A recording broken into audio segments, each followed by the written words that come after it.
Right now, Pittsburgh's best sports show is about to begin. Call us or tweet us. We've got things to talk about on the Ireland Contracting Nightly Sports Call. Welcome, everybody, to the Ireland Contracting Nightly Sports Call. I'm your host, Josh Taylor. Good to talk to you again on a Saturday night. And we got a lot of baseball to discuss in this show. Rowdy Tellez, that's probably the story of the day. The guy who has been pretty much the object of a lot of fans' frustration and ire comes up big today. He figures in on all four of the Pirates' runs that they score, and they beat Minnesota 4-0. But not to be ignored, the Pirates have now played 18 innings against the Minnesota Twins.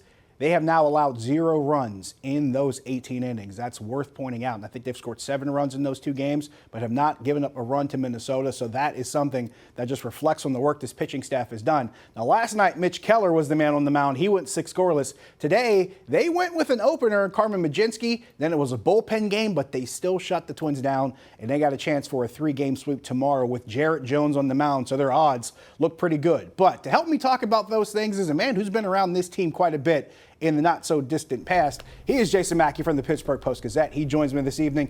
Jason, let's start with Rowdy Tellez. This is a guy who has had a lot of attention thrown his way for a lot of bad reasons. I think you pointed it out today on Twitter about, just how he hasn't been people's favorite player to watch. But the fact that he's starting to turn it around, A, but B, he never felt sorry for himself. You talked about how he approached it and just kept the same attitude the entire time, and now we're seeing the fruits of that labor. Yeah, Josh, I've been around the Pirates quite a bit. I've gotten to know Rowdy quite a bit, and I really respect the job he's done handling what he's gone through. And that's not making excuses for him. He hasn't been very good this season, but it has not changed his attitude. It would be very easy for somebody in his positions, getting booed, is playing at a career worst level, to be just a terrible teammate and a jerk to everybody around him, and that hasn't been the case. He's also been accountable. I remember being there talking to Rowdy, and he's fielding questions for a very long time about how terrible he's playing. He's not running from them. Yeah, I'm glad you brought up the pitching, because they think that's a sneaky good, sort of thing for the Pirates, or aspect of their game, or whatever, especially the bullpen. And we saw it today. Yep. This team in May had a really bad bullpen. It was an Achilles heel.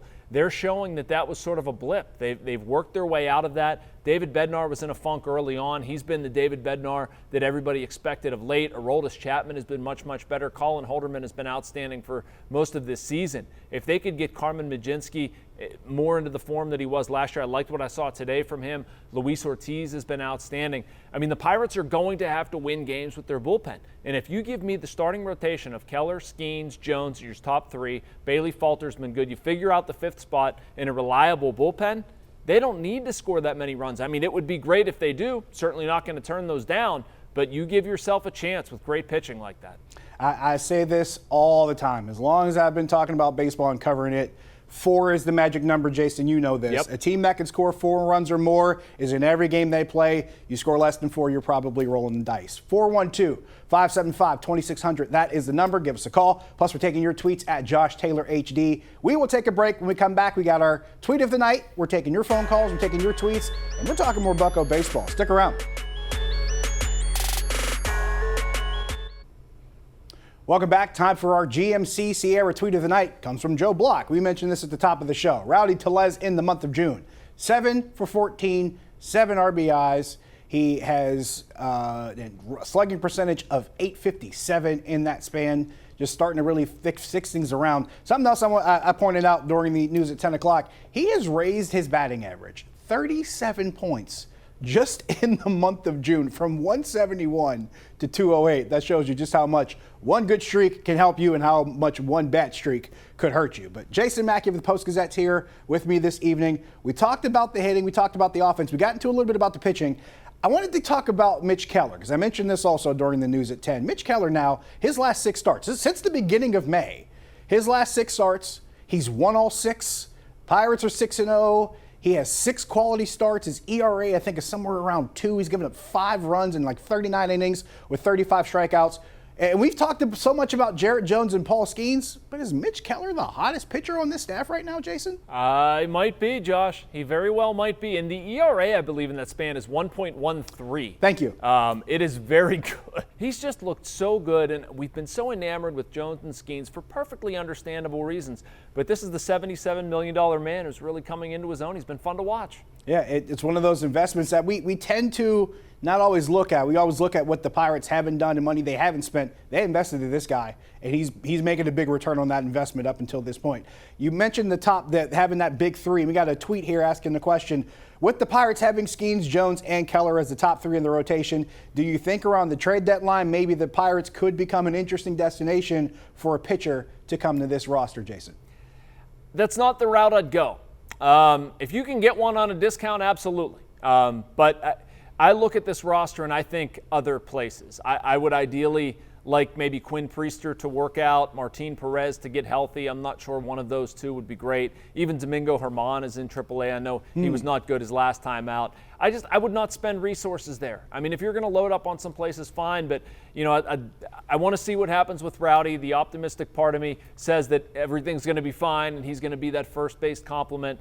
I'm more worried about the outfield, frankly. I'd like to get a bat there. Michael A. Taylor has not provided enough. Same with Jack Sawinski. I'm not sure about Edward Olivares. In the bullpen, too. I'd still like to strengthen the bullpen. So, I don't know. Their starting rotation has been very good. It's probably not the first place I'd go to add. I have to agree. Bullpen was the first reaction I've had. I've been asked that question probably each of the last 3 weeks, and my first thought has always been bullpen. At least one arm, maybe two. You need a guy to get you to bridge over from those middle innings to the late innings, especially when you saw Aroldis Chapman being so skittish. And I agree with you. David Bednar seems to have figured things out. Colin Holderman has just been rock steady solid. He just continues to do his thing. And we talked about Luis Ortiz before. In his last two outings, 7 1/3 innings scoreless. Luis Ortiz is a guy who's starting to really establish himself as maybe a more reliable option in that bullpen, even if it's for multiple innings at a time. Let's go to Matt and Butler. Matt, you're on the Nightly Sports Call. Hey, guys. I saw your stats here on Rowdy Tellez. I'm not sold. I'm not going to base his work effort on 1 week. If he shows me 2 weeks from now that he's raised his batting average another 30 points, comparing it to horrible is okay. It's slightly better. 208 is awful. That's not what we brought him in here for with 2 home runs. And overall, while I like the starting pitching, the bats are just too inconsistent. Matt, if he was still hitting badly, we would be talking about how Rowdy Tellez is still bad. So I'm not going to sit there and say a guy who's been doing bad isn't doing bad when he's doing good. I don't think it's. We're not putting him on a pedestal. We're just saying, hey, a guy who's everybody's been saying is bad for a long time, he's been good lately. I don't think that's unfair. Yeah, and thanks for the call, Matt. I'm not as down on this offense as I think some people are. If you look at their offensive numbers since Nick Gonzalez came up, and it coincides with Paul Skeens coming up as well, I mean, this is a top 10 offense in baseball. Do I think they're a top 10 offense for the entirety of 162? No, I don't. But I don't think they're a bottom 10 offense either. I think you're starting to see what they can be capable of. If Rowdy Tellez gives them something, yes, it's going to go from terrible to somewhere. 203 is going to be a marking point. You would hope maybe 220 is a marking point or 260 is a marking point. He's not a high average guy. He's never been a high average guy. You want him to put the ball over the fence in key situations, and an 850 OPS for Rowdy, I don't care what the batting average is. I will take that. And again, right now, I'm not going to turn down semi-reasonable run production from a spot where Rowdy Tellez is going to hit. So see where it goes. Maybe it's incomplete. I don't know. But for the past month, I'm sorry, it's been pretty good. I feel the same way you do about the offense as a whole. And since Paul Skeens was called up, just since he was called up and made his debut, this offense is averaging more than 5 runs per game. And we already talked about how 4 is the magic number. If this offense is operating at 5 per game, you're talking about a team that's in every game they play with the pitching they've got. So we might look at the month of April going into May about how this offense was so frustrating, but since around May 11th, they've actually been pretty productive. Mike in Newcastle, you're on the Nightly Sports Call. Jason and Josh, how you guys doing tonight? Good. How about yourself? Mike. Yeah, you got to love what this offense is doing right now. And I know everybody's not psyched very much, but they have to understand this is kind of the new normal in baseball. Low 200 batting averages, a lot of strikeouts.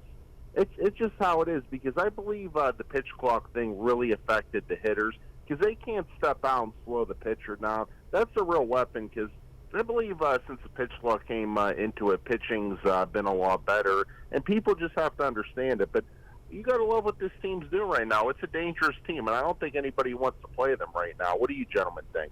Mike, thanks for the call. And I agree with Mike as far as what this team is doing recently. 6 of their last 9, that's what they've done. But one thing I will kind of disagree with a little bit, I think we've seen the uptick in the pitching even before the pitch clock, Jason. A lot of it has been that emphasis on velocity as far as fastball. Spin rate's been a big concern. You see pitchers pitching with a lot more movement. It's either heat or a lot of movement, a lot of crazy break angles there. So there have been a lot of things that have been shifting there too, and I think that affects batting average. But there's also that emphasis on, getting the ball in the air, finding gaps, putting it over the fence. It's not just trying to trade singles. They're trying to get extra bases and trying to drive runs in too. Yeah, it's not all about batting average. I mean, it's an archaic stat. Yes. I'm not trying to be too critical, especially of someone from Newcastle, but we can't rely everything on that. And you know what? The previous caller talked about them being inconsistent. That's a fair criticism. It is. They've been inconsistent. And you look at somebody like O'Neal Cruz, he's been inconsistent. Brian Hayes was out of the lineup for a while. I mean, those are 2 very key cogs. Rowdy Tellez, is just coming into his own right now. They haven't gotten enough from Michael A. Taylor and Jack Sawinski. That's a fair criticism. So, inconsistent, yes, but is it a problem? I don't think it's a problem right now, at least the way they're continuing to play, and I'm just looking at more than batting average. The Pirates are working a lot of counts. They want to get on base. It hasn't always worked out for them. It hasn't been great. Maybe you'll see the batting average tick up, but again, that's just not the first stat that I look at. Yeah, something I looked at maybe in the first couple weeks of this season, and it was really when you saw this offense really click before things kind of dropped off. They were drawing a lot of walks in the first couple weeks of the season, Jason. Yeah. They were getting opportunities. They were driving guys in, primarily because they were just putting guys on base and getting opportunities to drive them in. Nick Gonzalez has been doing that well. Edward Olivares has been doing this at a rate all season long that I really think gets ignored as far as how good he's been with runners on base. And you were seeing that team, you're seeing that group of guys really start to take advantage of it when they were putting guys on and then they were driving them in. But when they stopped drawing the walks, the strikeouts start piling up, then it became more of a problem. We got to take another break. We'll talk more baseball when we come back. Stick around.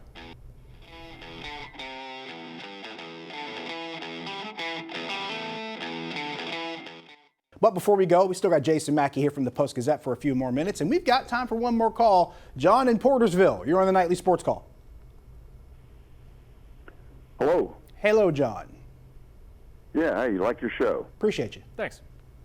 My thought is on the Pirates is that if they're looking for a first baseman, I don't understand why they don't try Triolo at first base. He's a good ball player. He can play third. He can play second. He's a big boy. He has a good bat. He should be in the lineup.